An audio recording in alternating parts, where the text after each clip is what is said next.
sa Acts 13:22 at the count of 3, 1, 2, 3. And when he had removed him, he raised up for them David as king, to whom also he gave testimony and said, I have found David the son of Jesse, a man after my own heart, who will do all my will. Purihin po ang pagbabasa ng salita ng Diyos. Let us be all be seated. Amen. Ang title po, Amen.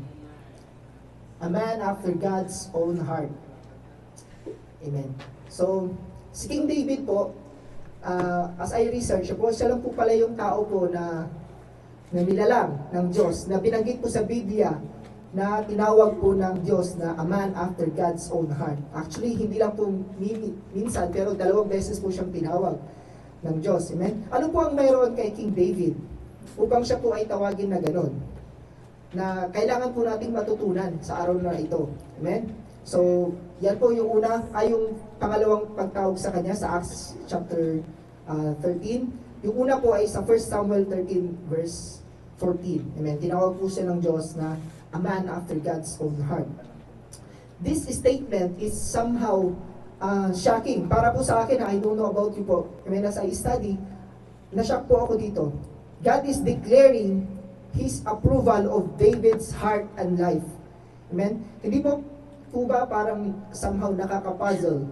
Dahil po, ang katotohanan, si David po ay hindi naman po talagang always na namuhay ng isang perfect, ng isang flawless, godly life. Amen? In fact, kung ating pong babalikan, narito po ang brief overview ng kanyang makulay na buhay. Amen? Balikan po natin. Saan ba? Ito po ba? Ayan. Overview of David's struggles. Amen. Una po, David was a warrior who shed much blood. Sabi po ng lipat. Ayan. First Chronicles 22 verse 8. Sabi po dito, but the word of the Lord came to me, saying, you have shed much blood and have waged great wars. You shall not build a house to my name, because you have shed so much blood on the earth before me. Amen. Sinabi po ng Diyos yan. Naghahangat po si King David na gumawa po ng permanent na temple para sa Panginoon. Pero yan po ang sinabi po ng Diyos sa kanya. Ang daming dugo sa iyong kamay. Amen. Don't you know that King David, he never lost a battle? Ever. Kahit isa po, hindi po siya natalo. Lahat po ng wars na kanya pong in-engage, pinasok, sinimulan, napagtagumpayan niya po ito. Amen? He conquered Canaan, or the present-day Israel. Amen? And he made the Jerusalem as the capital city. Kaya nga po, tinawag po yan na Jerusalem. Jeru means city. Salem means peace. Di ba? Yung salam. Salam alaikum. So, Jerusalem, di ba? City of peace. Nagkaroon po ng dahil po nalupig lahat ni David ang lahat ng kanyang kaaway, nagkaroon po ng peace in the the kingdom of Israel. Amen? Kaya nga po ito po ay itinurn over niya po kay Solomon. Napansin niyo po, walang digmaan na sa panahon po ni King Solomon. It's because nalupig lahat ni King David ang kaaway po niya. Amen? So, ilang buhay po ang nasawi, amen, sa mga kamay ni David. Kaya po punong-puno ng kanyang dugo, kanyang kamay ng dugo. Amen? Pangalawa, ano po ang kanyang struggles? David committed adultery with a woman named Bathsheba. Amen? Ayan. David sent messengers and took her. And when she came to him, he lay with her. And when she had purified herself from her uncleanness, she returned to her house. 2 Samuel 11:4. Amen? So, nakita naman, alam po naman po natin yung kwento po ni David po, di ba? Amen? Instead na, when the time when kings go to battle, nagpaiwan po si King David. Amen? So, doon po, siya po ay natokso. Nung lumingin po siya sa kanyang rooftop, nakita niya po yung isang napakagandang babae na naliligo. Amen? So, doon po, no? So, ingat po tayo doon. When the kings go to battle, nagpaiwan siya. So tayo po mga kapatid, anong matututunan po natin dito? When the Christians should be going to battle through prayer, to be a Bible studies, amen, nagpapaiwan yung ilan. Kaya doon po siya inaatake ng temptation. Amen? Doon po yung pinakamalakas na temptation. When you are supposed to be engaging in war, but yet, nagpapaiwan po tayo. Amen? And, ano po ba may kukumpare natin dito? Pastor, hindi naman po ako nang agaw ng asawa, Pastor, ha? Amen? But sabi po ni Jesus, amen? You have heard it said, do not commit adultery. But I tell you the truth. Amen? Anyone who looks at a woman or a man lustfully, ano ba yun? Anyone who looks at a woman lustfully has already committed adultery with her in his heart. Amen? So mas mataas po na uri po ng law ang pinatupad po ng Diyos. Amen? Noon po, hindi nga sila nagkukumit physically ng adultery, pero grabe naman sila makatingin. Amen? So, ikinorek po ng Panginoon po yan. Amen? Nasa tingin pa lang, nagkaroon na po tayo ng adultery. Amen? Letter C. Ano pa po ang mga struggles ni King David? David found out that Bathsheba was pregnant. He murdered an innocent man by sending him to the battlefield to die.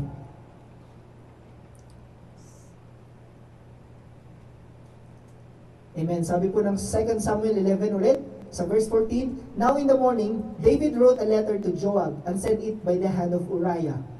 He had written in the letter, saying, Place Uriah in the front line of the fiercest battle and withdraw from him, so that he may be struck down and die.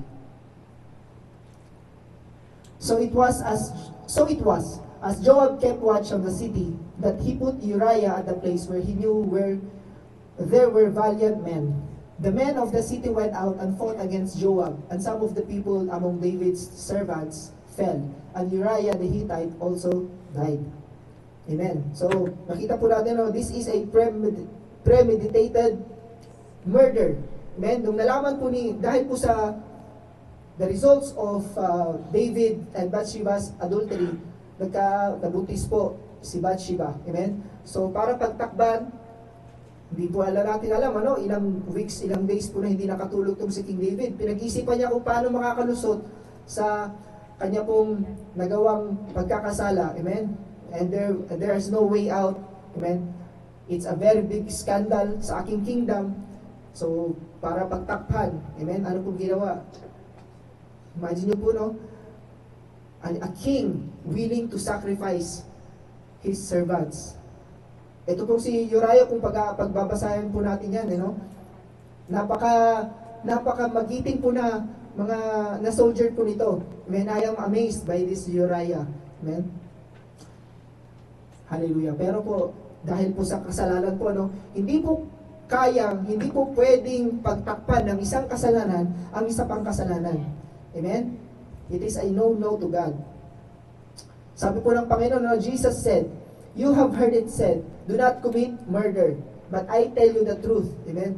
Sabihin mo lang ang iyong kapatid you are a fool. Amen? Then you are in danger of the fires of hell. Amen? So, mas mataas po na ori. Doon po, pag nag-murder ka, amen, ikaw po ay nagkasala sa Diyos. Pero sa panahon po ng Panginoong Jesus, sabihan mo lang ang iyong kapatid, amen, ng masama, then you are already in the danger of the fires of hell. Amen. Hallelujah. Ilan na po bang masasakit na pananalita ang ating po nabitiwan sa ating mga kapatid? Sino po dito yung walang tabas ang labi? Amen? Kapag nasaktan, mata sa mata, pangil sa pangil. Amen? Bawi. Amen? Naalala ko tuloy yung Jordanian na engineer po, They want revenge. Amen? Pero dapat po sa Diyos ang revenge. Amen? Ipagpasa Diyos po natin ang lahat. Hindi nga tayo pumapatay, pero in our anger, amen? Talagang kinakurse na natin sila. Meron po ba dito ganon? Amen? Praise God. Wala pong ganon sa iglesia pong ito, Hallelujah. Next, ano pa po yung mga struggles ni David? David had multiple wives. Amen. Hallelujah. Sabi po ng 2 Samuel chapter 3, 2-5, sons were born to David at Hebron. His firstborn was Amnon by Ahinoam the Jezreelitess, and his second Chileab by Abigail, the widow of Nabal, the Carmelite. And the third, Absalom, the son of Maacah, the daughter of Talmiah, king of Geshur. And the fourth, Adonijah, the son of Haggith. And the fifth, Zephathiah, the son of Abital. And the sixth, Ithream, by David's wife Iglah. Those were born to David at Hebron. Amen? Imagine nyo po, no? Ang dami mo ng asawa, tapos ang hirap pang ibigkas ng mga pangalan nila. Amen? Hallelujah. So, ano pong pwedeng mangyari kapag tayo po ay sabi po ng Diyos, na isa lang po dapat ang ating asawa. Ito po, ang dami pong asawa. Tingnan niyo po ang buhay ni King Solomon. Amen? Kayo na po makakapagpatunay.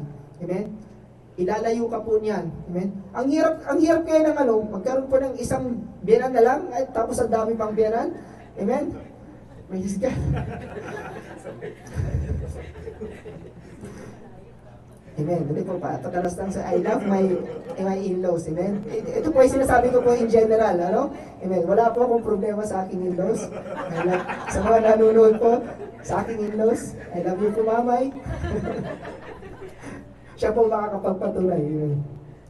Next. Amen. Nakarelate yung mga Amen. Letter E. David was a negligent father and his family was plagued with strife and tragedy. Alam po natin, dahil po sa kapabayaan din po ni King David, amen, ang kanya pong anak ay ginahasa po ng kanyang anak na babae ay ginahasa ng kanyang anak na lalaki. Amen? Namatay po yung kanyang paboritong anak and so much more. Amen? So nagkaroon po ng tragedy. Sunod-sunod po yan sa bahay po ni King David. Amen. And then lastly, amen, letter F, David pridefully numbered his troops, which is contrary to the Lord's command. Amen. So, because of his pride, amen, ano pong nangyari sa Israel? Basahin po natin. Now David's heart troubled him after he had numbered the people. So David said to the Lord, I have sinned greatly in what I have done. But now, O Lord, please take away the iniquity of your servant, for I have acted very foolishly. So the Lord sent a pestilence upon Israel from the morning until the appointed time, and 70,000 men of the people from Dan to Beersheba died. Amen? Dahil po sa pride ng isang tao, si King David, amen, nadamay po ang bayan ng Israel. Dahil sa kasalanan ito, ilan daw po yung namatay? 70,000 men. 70,000. Amen? Ipag-combine niyo mga lahat ng namatay dun sa bagyo. Amen? Hindi pa po aabot dyan. Ito po, ilang araw lang po ito. Amen? 3 days, Pastora? 3 days of pestilence. Amen? Because of pride. Alam niyo po yun? Napakamahal na halaga ng buhay na kailangang i-sacrifice dahil sa kasalanan ng isang tao. Yung minimeditate ko to, grabe. Yung cost ng pride, amen, ikamamatay ng 70,000 people, innocent people. Amen? So kung titignan po natin, kung ikukumpara natin sa ngayon ang ating buhay, sa mga kasalanan, sa mga nagawa ni David, amen, we are not even close. Amen po ba? He took so many lives by his own hands. He took wife from another person.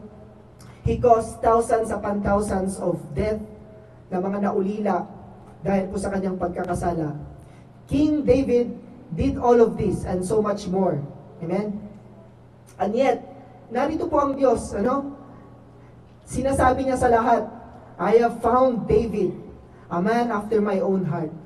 Now, nagtaka po ako, paano nangyari yun? Amen? Sa lahat po ng nagawa ni King David, why tinawag pa rin po siya ng Diyos? God commended him, a man after his own heart. Amen? Hallelujah. Yes, si David po ay isang tao po na nakagawa ng mga kasalanan na even maging po sa atin, hindi natin ma-imagine na kaya natin gawin. Amen? Ngunit, amen, sa katagalan po, hinangad po ni David na maging righteous. And that desire, amen, ang desire po ng kanyang puso, yung gawin po yung kalooban ng Diyos. Amen? At yun po yung nakita ng Diyos sa kanya. Amen? Hallelujah. Sabi po ng Jeremiah 5 verse 1, run to and fro through the streets of Jerusalem. See now and know, and seek in her open places. If you can find a man, if there is anyone who executes judgment, who seeks the truth, and I will pardon her. Amen. Ito po ang klase ng tao na hinahanap po ng Diyos. Amen. God doesn't expect perfection. Napakalino po yan na nakita po natin sa buhay ni King David. Amen? So sa lahat po ng mga maling nagawa ni David sa kanyang buhay, magagawa pa rin po ng Diyos na tumingin sa kanyang puso at masasabing, I know this man. He is a man after my own heart. Amen? Who is willing to do all my will for him. At yun po mga kapatid, ano po no? I have to confirm this with Pastora. I am not 100% sure before. Alam ko po that faith is a gift from God. Amen? But this kind of desire, mga kapatid, ito po ay biyaya po ng Diyos. Amen? Wala pong ibang explanation, mga kapatid. Tanging sa biyaya lamang po ng Diyos. Amen? Hindi po sa ating sariling mga gawa. Amen? Kaya po magkakaroon po ng desire. Amen? Na ganyan po. Sa mga nagawa ni David, he doesn't deserve the blessings of God. But in his heart, amen, he has that deep desire for the Lord, that longing to follow and please God. Amen? Now, meron pong dalawang questions na kailangan po nating tanungin. Amen? First question, do you want to be a man after God's own heart? Amen. Kayo po ang makakasagot yan, mga kapatid. Ano? I leave that questions to you, mga kapatid. The second one, is your heart's desire to follow after God? Hallelujah. Pastor, parang napaka-unrealistic naman yan. Amen? Parang napakahirap naman natin yan, Pastor. Right? Meron po kasi tayong tendency na mga kapatid, ano, na may tendency tayong lumakad 3 beses, 3 hakbang pasulong, tapos paatras naman ng 2 beses. Amen? Kaya, instead na, or vice versa, meron tayong tendency na 2 beses humakbang paabante, tapos 3 beses na paatras. Ganun po yung kadalasan na spiritual life ng isang Kristiyano. Amen? Na hindi alam kung advance ba tayo or hindi. Amen? So siguro po marami po sa atin iniisip natin, napakahirap gawin yan. Amen? Napakataas naman na goal niyan, Pastor. Amen? Yung desire mo to follow after God. Ngunit tatandaan po natin, mga kapatid, ano? God looked at David's heart. Amen? And that is where God is going to look in our lives too. Today, mga kapatid. Sa biyaya lamang po ng Diyos, magagawa po natin ito at mapapalakas po tayo sa lahat ng panahon. Amen? So, a man after God's own heart is in fact what? A man who is in pursuit of God. Amen? So, meron po tayong dalawang pag-uusapan po dito. So, a man who is after God's own heart, he is pursuing God. So in doing that, mga kapatid, he desires spiritual growth. Amen? Yan po yung unang-una po. Sabi po ng salmista, si King David mismo nagsulat po nito, no? Sabi niya po sa Psalms 42, 1-2, as the deer pants for the water brooks, so my soul pants for you, O God. My soul thirsts for God, for the living God. When shall I come and appear before God? Amen? Siya po nagsulat po niyan. Katulad po ng isang usa na nauuhaw po sa tubig batisan. Amen? Kung saan doon po siya nakakasumpong ng kapayapaan, ng pamatid ng uhaw, ng kapahingahan. Amen? A man after God's own heart ay lagi rin pong ganyan. Amen? na nagsasiliksik, gumagawa ng paraan upang lagi po siya sa presensya ng Diyos. Alam niyo po yung usa, hindi niyo po yan makikita sa yung sa nung umiinom sa river na mabilis. Amen. Takot po yan sa maiingay. Amen. Di ba ang usa, nakita na kayo usa? Amen. Yung sa picture lang. Hindi, yung totoong usa. Mahirap kasi wild po yan eh. Yung napaka-sensitive niya, may marinig niya na kaliskis. Kaluskos. Stop yun. Kaliskis, ayan. Kaluskos. Ba yan, nabubulol ako. Ano na yan? Tatakbo na yan. Ganun po kailap. Amen? Kaya nga po hindi po yan iinom doon sa batis na yung rumaragasa. Amen? But it will find still shallow water. Yung pong tahimik lang siya. At doon po siya makakasumpong ng kapahingaan, nandun yung peace niya. Iinom po siya doon. Amen? Yun po yung naisulat po ni King David. Amen? Despite, amen, habang si King David po ay nakakaranas ng napakaraming iba't ibang uri ng pagsubok mula sa mga atake ng kalaban sa kanya, amen, mula sa lions and yung umatake sa oso and lion nung siya po ay bata, amen, hanggang sa battlefield, hanggang sa palasyo, amen, habang tumitindi ang mga pagsubok at yung ingay ng buhay ni David, amen, lalo naman po siyang tumitindi yung sidhi niya, amen, to go into that still brooks, amen, water brooks, amen. Pag po, as the deer panteth over water, so my soul longeth after thee. Alam niyo po yung kanta na yun? Amen. Po siya, nakakapagpahinga ng kaluluwa. Amen. Hallelujah. So, punong-puno po ang aklat ng awit, amen, ng Psalms, ng kanyang mga karanasan sa presensya po sa tulong po ng Diyos. Amen? His life experiences has drawn him more closer to God. He decides to grow more sa pagkakakilala niya sa Diyos. Amen? Nawa, ganoon din po tayo mga kapatid, habang lalo pong tumitindi yung mga kaganapan po sa ating buhay. Lalo po meron po tayong, naghanap tayo ng the secret place of God. Amen? Napakagandang mensahe po nun, pinag-aaralan ko po yun, the secret place of God. Saan nga bang secret place of God? Amen. I-research nyo po. Binitin talaga. Amen. So, actually mga kapatid, napaka-palad po natin, napaka-blessed po natin. Why? Ang totoo po, even though God wants us, amen, to pursue Him, ang totoo po niyan, God is the one always pursuing man. Amen? God is the one in pursuit of us. Ulitin ko po mga kapatid. Ang totoo po, ang Diyos po ang lagi pong, He is the one pursuing man. What is this man that you are always mindful of Him? Sabi po ng Psalms chapter 8. Amen? Ganun po tayo iniibig ng Diyos. Lagi po siyang gumagawa ng paraan, amen, para po mapalapit ang tao sa Diyos. Yun nga po, nakaka-bless po yung sa ama ng Bible study po namin, yung patungkol po dun sa temple, amen, from temporary temple, tapos naging permanent temple, amen, hanggang sa ngayon po, nasa na po yung temple na yun. Lagi po, sabi po ng Diyos dun sa tabernacle, amen, pumunta kayo doon, kakatagpuin ko kayo doon araw-araw. Amen? Ang Diyos po, banal. Amen? Kung tutuusin, sige, punta kayo doon once a year. You sinful people. No, hindi po ginawa po ng Diyos yun. Gusto niya po na katagpuin ng tao araw-araw. Kakatagpuin ko kayo doon ko kayo kakausapin. I will give instructions to you.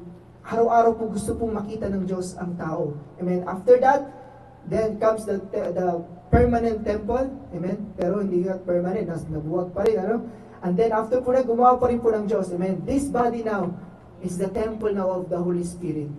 Amen? Imagine niyo po yun, The creator of the universe, the most powerful, amen, being, amen, naghahangad ng manahan sa atin, bawat isa sa atin, through His Holy Spirit. Anong klaseng pag-ibig ang hihigit po sa pag-ibig na ganun? Amen? Kaya nga po, napakapalad po natin. Amen po ba? Amen po ba? Amen. Hallelujah. So, praise God. The source of our growth. Under pa rin po ito ng in pursuit of God. Amen. Sabi po ng Psalms muna. Psalms 119, 47 to 48. For I delight in your commands because I love them. I lift up my hands to your commands, which I love, and I meditate on your decrees. Amen. Sabi po ni King David. Amen. Iniibig po ni King David ang salita po ng Diyos. Amen. More than half of the book of Psalms, si David po ang nagsulat. Amen. Maging siya man po ay nagkaroon po ng malaking tagumpay sa kanilang digmaan, isinusulat niya po ito. Inuusig man siya ng mga kanyang kalaban, amen. Isinusulat niya po ito. Amen. Na every time po na meron pong nangyayari po sa kanyang buhay, amen. David is writing this, he is always going back to the Word of God. Amen? Hallelujah. So, maging sa kanyang pinaka mabigat na pagkakasala, amen, sumulat po siya sa Diyos. Amen? And most of his life, he is soaked, babad po siya sa salita ng Diyos. Amen? Umuhugot po siya ng kanyang kalakasan. Naalala niyo po yung sa Siklag, amen? Nung sila po ay in the verge of defeat, amen? Sabi po ng Bible, amen, David drew his strength from the Lord. Amen? So wala po tayong ibang pupuntahan na kalakasan, kundi sa Diyos lamang. Amen? Kaso po ang mga Kristiyano, maraming Kristiyano, yung mga hindi tunay na Kristiyano, pag nagkaroon po ng pagsubok, sino kagad yung unang pinupuntahan? Amen? Sino po yung pinupuntahan? Si Bombay, si mangungutang agad. Amen? Hindi muna dumulog sa Diyos. Amen? Na source naman ng lahat ng ating pangangailangan. Amen po ba? Next, sabi po ng 2 Timothy, all scripture is inspired by God and profitable for teaching, for reproof, for correction, for training in righteousness, so that the man of God may be adequate, equipped for every good work. Amen. So, God has provided us His Word upang tayo po ay maturuang lumago at maturuang lumakad sa kanyang kabanalan at katuwiran. Amen? Napakapalad po natin, dahil binigyan po tayo ng iglesia ng ganito, ng Proclaim Jesus into the World Ministry. Amen? Kung saan po, yung mga leaders, amen, wala po yung hinangad yung mga yan, kundi tayo po ay mapabuti. Amen? Kaya kung sila po ay nangangaral po sa atin, tinutuwid tayo, itinatama, sinasaway, pinagsasabihan, amen? Wag po tayo magkaroon ng grudges, amen? Wala po silang ibang hinangad kundi ang tayo po ay mapabuti. Amen? Pansinin niyo po, itong church na to, hindi tayo nakikijoin sa mga basketball tournaments, sa mga mall tours, sa mga kung ano-ano pa man. Napansin niyo po? Amen? Ang mga leaders po natin nakafocus sila saan? Pakainin ng tupa, palaguhin ang mga tupa, para hindi lumaking kambing ang mga yan balang araw. Amen? Pwede po ba natin pasalamatan ng Diyos? Amen? Palakpakan nga po natin ang Diyos sa buhay po ng ating mga leaders. Praise God. Amen? Nagpapakasakit, nagsasakripisyo po sila. Amen? Marami po sa mga pastors natin, nakangiti, pero behind their backs, amen, ang daming sugat ng mga yan. Amen? Saan yung sugat? Matupad lamang yung pinapagawa ni Lord sa kanila. Amen? Hallelujah. Kaya huwag po nating sasayangin, mga kapatid, yung opportunities to grow. Amen? Well, marami pong mga pastor, mga leaders na, tawag dito? Wala po silang malasakit sa mga tupa, lalo yung mga bayaran. Amen? Pero nakita ko po sa iglesyang ito, praise God. Amen? Na may malasakit talaga. Amen po ba? Amen. The commandment to grow. So, sabi po ng, nilagay ko ba yung verse? Amen. But grow in the grace and in the knowledge of our Lord and Savior Jesus Christ. To Him be glory both now and forever. Amen. Amen. So, it is a tragedy, mga kapatid, na ilang taon na po tayong Kristiyano, ilang taon ka lang dumadalo, nakakarinig, amen. Ilang taon ka lang, umattend ka na ng ilang batch ng MBS. Amen. Pero hindi pa rin lumalago. Amen. God desires us to grow, mga kapatid. Amen. Tayo po ay inuutusan. It is a commandment for us to grow in our Lord Jesus Christ. Amen? So, dapat nga, marami po sa atin ang nagtuturo na. Amen? There is a neglect to grow. Sabi po ng Hebrews 5:12, "For though by this time you ought to be teachers, you have need again for someone to teach you the elementary principles of the oracles of God. You have come to need milk and not solid food." Amen? Supposed to be, dapat, sa tagal po nating dumadalo sa gawain, amen, tayo na rin mismo yung nagtuturo, pero hindi po tayo lumalago, kaya nga, even the basic elementary principles of the law, of the Bible, ay hindi po natin maituro, amen, kaya kailangan bumalik ka pa ulit to feed you with milk, amen, instead na karne na ang ating kinakain, instead na tayo na yung nagtuturo, patuloy pa rin tinuturuan. Why? There is a neglect to grow. Amen? Minineglect po natin ang salita po ng Diyos at ang commandment ng Diyos na tayo po ay lumago. Amen? Si King David po, he grew his faith sa pamamalagi niya sa salita ng Diyos. Amen? Even sa gitna po ng mga impossible situations, amen, humuhugot po siya ng kanyang kalakasan sa Diyos. Amen? So, marami po sa atin, hindi po lumalago because we don't stand on the Word of God. Amen? We rely, sabi po ng Proverbs, Proverbs chapter 3. Anong sabi po doon? Verse 5 to 6. "Trust in the Lord with all your heart and lean not on your own understanding." Ang tao kasi, tingin niya matalino siya, so he lean on his own understanding. Kaya ko to. Kaya kong isolve ito by my own. Amen? Pero kadalasan, pumapalpak, mas lalo pang napapariwara ang buhay. Amen? Trust in the Lord. Trust in His words. Amen? Kaya po napakahalaga po sa buhay po natin yung mag-memorize ka ng mga scriptures. Amen? Sino po dito yung, honestly po, yung nag-memory verse sa kanyang buhay? Once a week, meron kang may isang kahit may memorize. Sino po dito? Praise God. Ilan lamang. Amen? Alam niyo po yun, sa pagdating po ng sakuna, pagdating po ng problema, amen, kung meron kang baon-baon, Lord, sinabi mo sa iyo salita, Lord, paninindigan ko to, Lord. Amen? Alam niyo yun, ilang beses na po naranasan po yan ng inyong lingkod. Amen? Yung tatayuan mo yung Word of God, Lord, hindi ka sinungaling. Ang tao sinungaling, Lord, sinabi mo sa iyong salita, Lord, I will stand on your word. At makita mo kung paano kumilos ang Diyos. Amen? Praise God. And then, kapag naranasan mo, amen, yung kapangyarihan, yung katapatan ng Diyos through that word, sa'yo na yon. Amen? Hindi ko na itong bibitiwan itong verse na to. At ngayon, may share mo to sa iba. Amen? Sabi po ng Diyos, for may nakakaranas ng ganun. Alam mo kapatid, sinabi ng salita ng Diyos dito. Ganyan. Naranasan ko yan. So may tuturo na po natin. Amen? Hallelujah. Ang problema, maraming Kristiyano, they don't meditate, they don't memorize the Word of God. Kaya pagdating ng pagsubok, yun nga po sabi ko kanina, they lean on their own understanding. Minsan, nagtatagumpay, kaya ko pala, sige sa susunod, kakayanin ko ulit. Pero madalas nadadapa. Amen?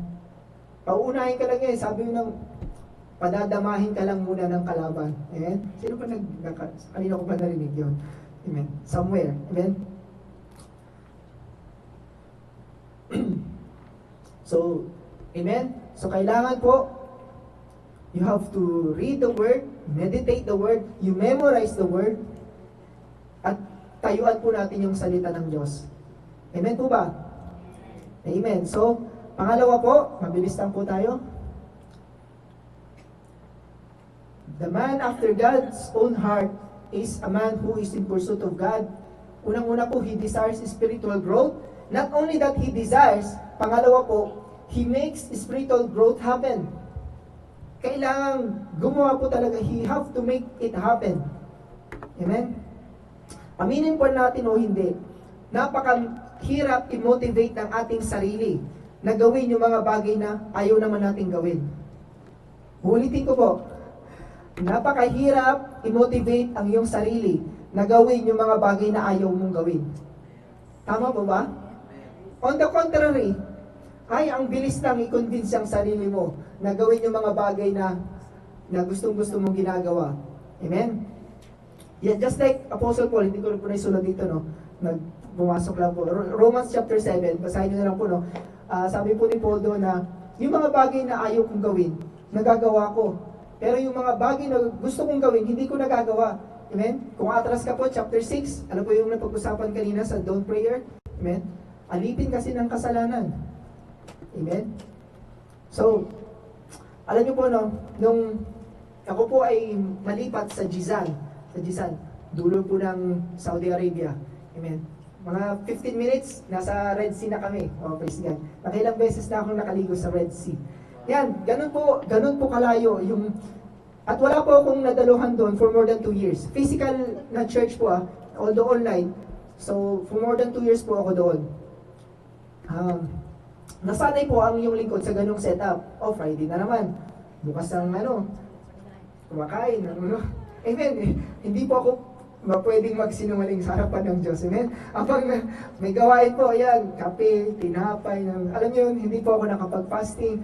Alam niyo, unti-unti pong, nung simula, ayan, pinaplansya ko pa yung damit ko, nanonood po ako online, nakakurbata po ako, amen, para po sa Panginoon. Pero nung tumatagal, ayan na, nakataas pa yung paa, nanonood. Alam niyo yun, unti-unti pong, ayan, nag-decline. Hallelujah. Ayun nga po, nung nalipat na po ako dyan ngayon sa Al Rain, 200 kilometers from Riyadh. Ayan, mas malapit-lapit na. Pero alam niyo po yun, dahil nasanay kasi ako sa online, ano yun, kitang-kita ko po yung, ramdam ko yung paghihina ng aking spiritual na life. Amen?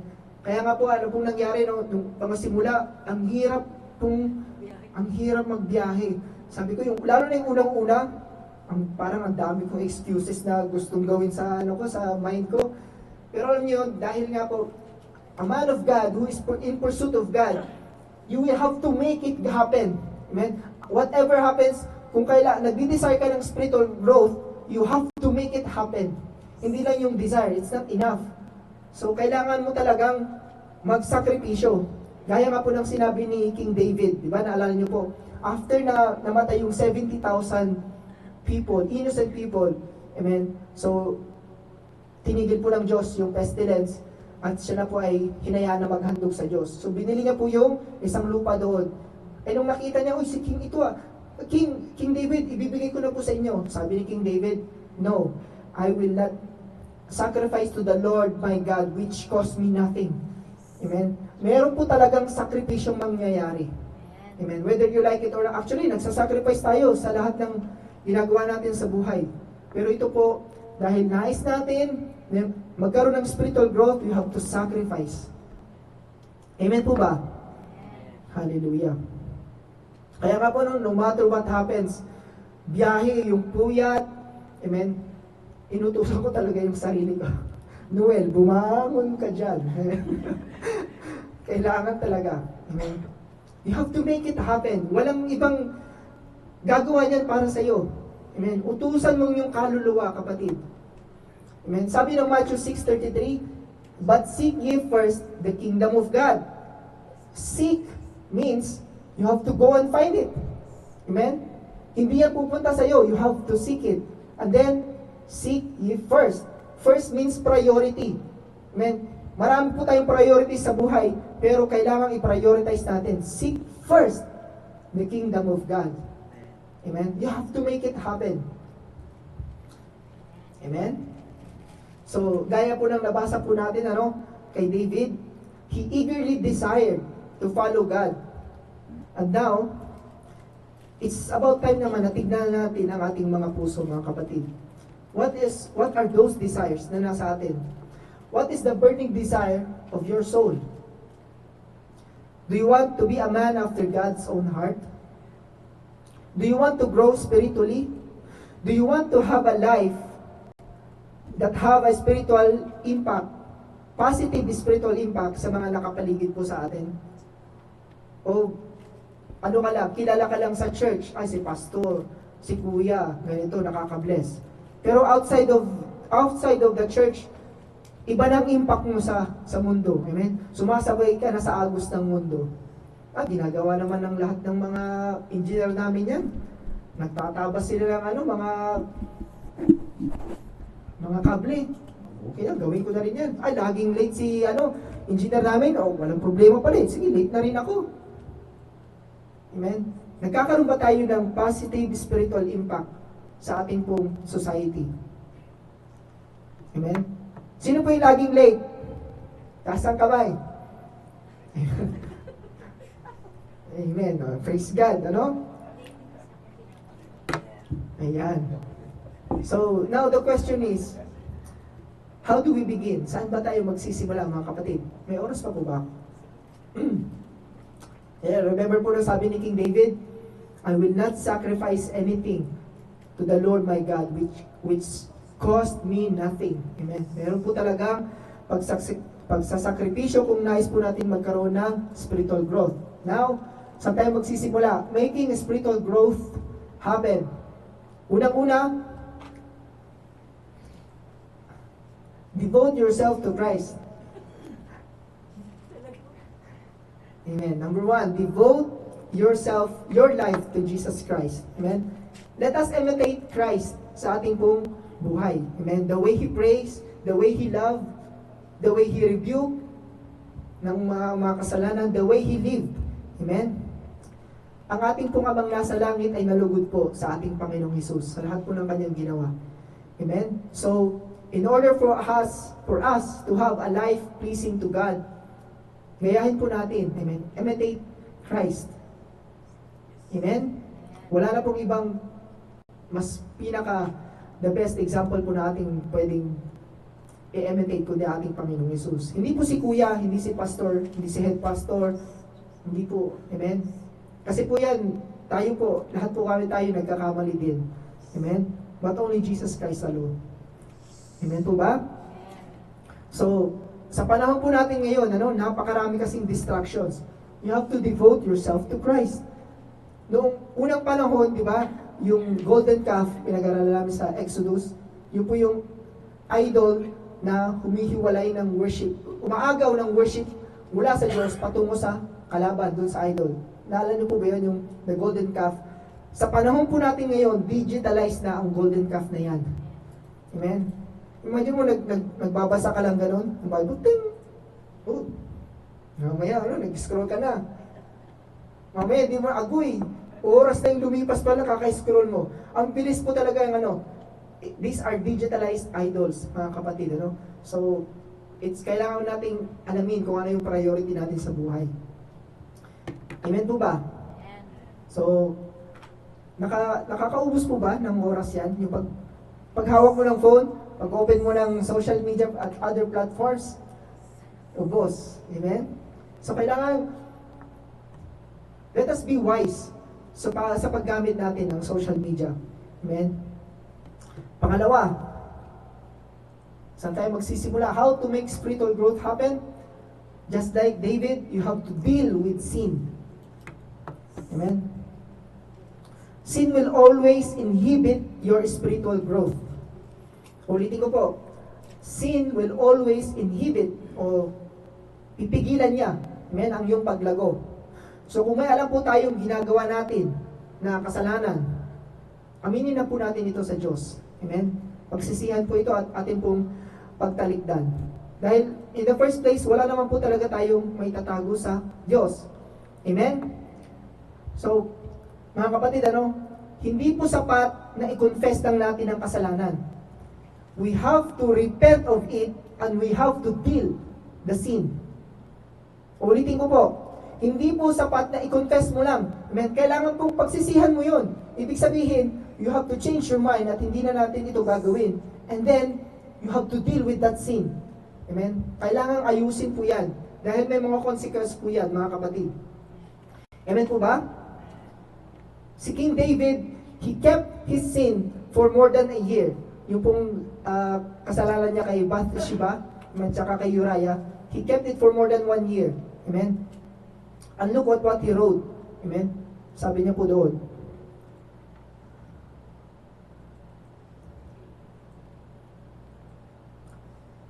Psalms 32, 3-5. When I kept silent about my sin, my body wasted away through my groaning all day long.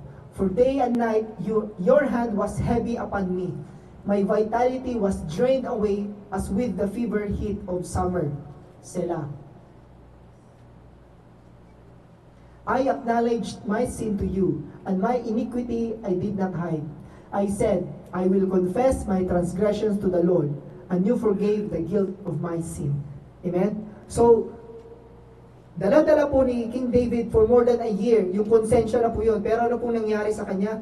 My body was wasted away. Amen? Ang bigat po niyan, mga kapatid, ano? Tanungin niyo po ang ating sarili.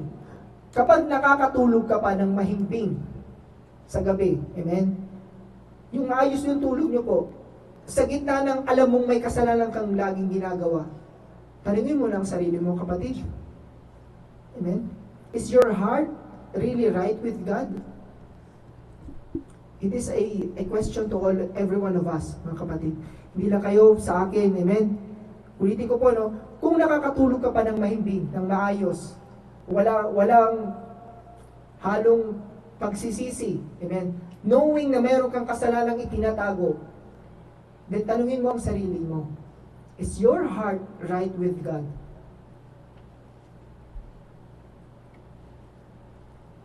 Amen? And number 3 po,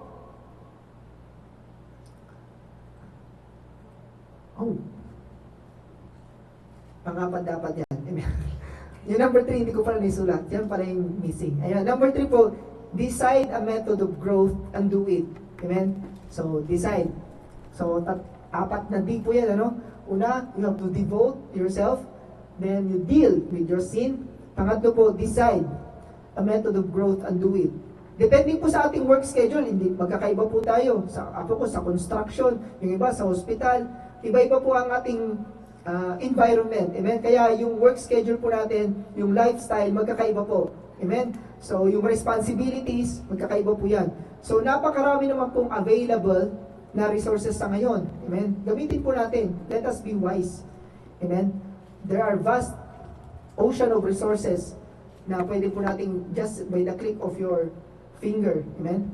Ito na nga lang po, no? Kahit wala naman akong teacher sa PowerPoint, dahil marami sa internet para ng free, di ba? Natututo. Amen? Kung nais po natin for the glory of God, pwede po natin gawin. Amen po ba?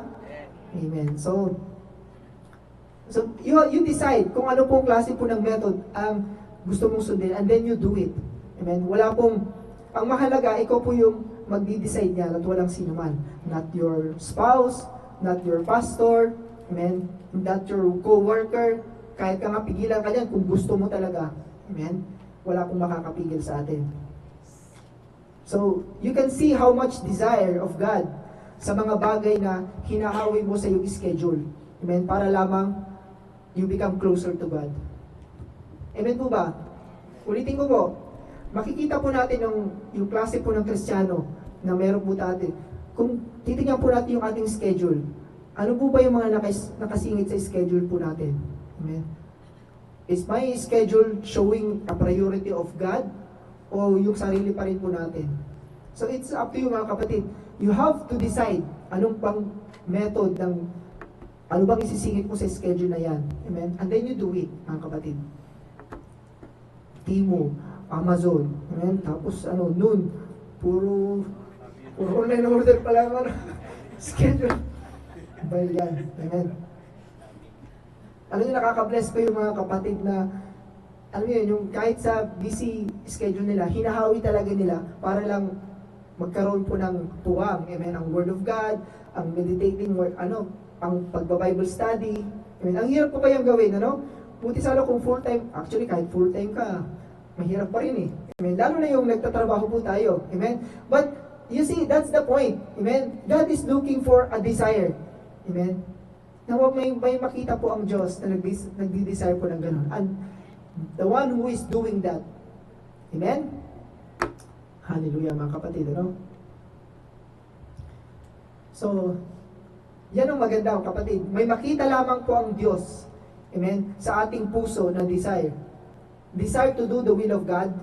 Amen? And then God's grace will take over. Amen? Ulitin ko po, mga kapatid. Yun po, may makita lang ang Diyos that even small desire sa puso ng bawat isa sa atin to do the will of God.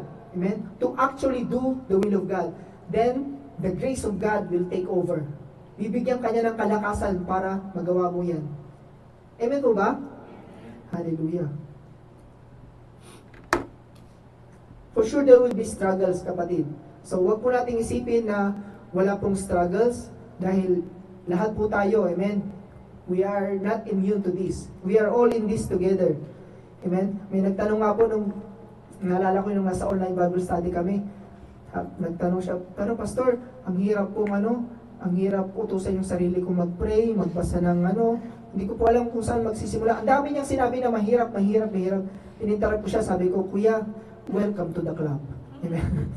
Kami din, amen? Nakakaranas ng ganyang struggle.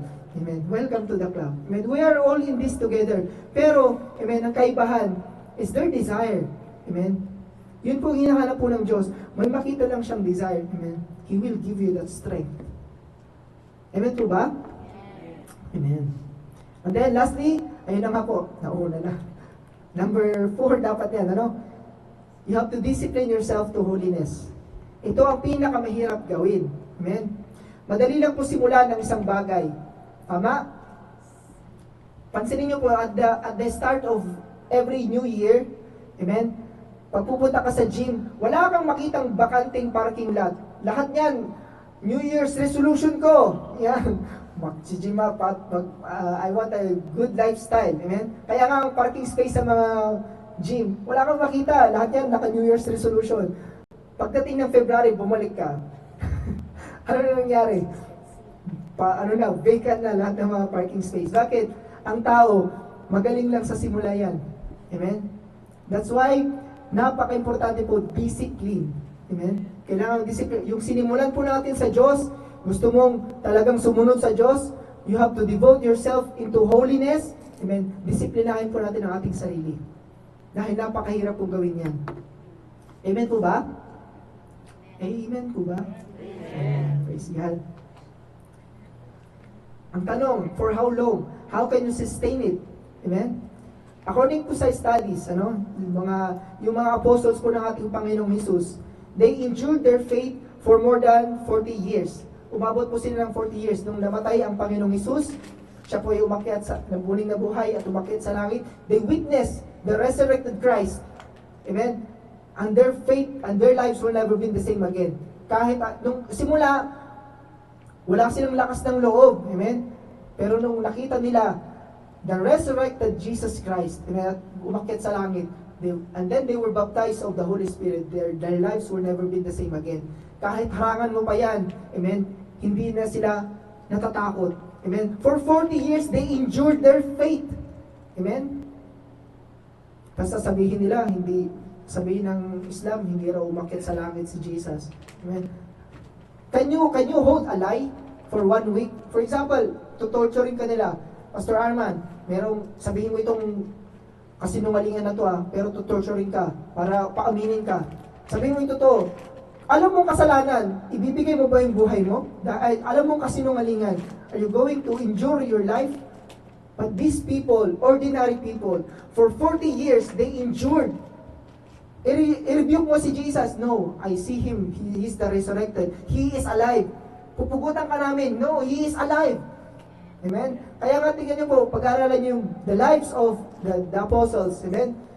Pinugutan ng ulo, hinati ang katawan. They never revoke their faith in God because they see the resurrected Christ. Amen? Nawa, ganun po tayo, no? May disiplina po tayo. Monday, Tuesday, Wednesday, amen? Holiness, holiness. O pare, tagay! wala na. Wala na yung 3 days. 3 araw lang pala. Amen? Kailangan po ng disiplina. May uminom pa ba dito ng Kristiyano? Uminom ng alak? Wala na po, Amen. Wala naman. Amen. Praise God. Hallelujah. Praise God. Amen. So, tayo po ay tumayo mga kapatid. May natutunan po ba tayo mga kapatid?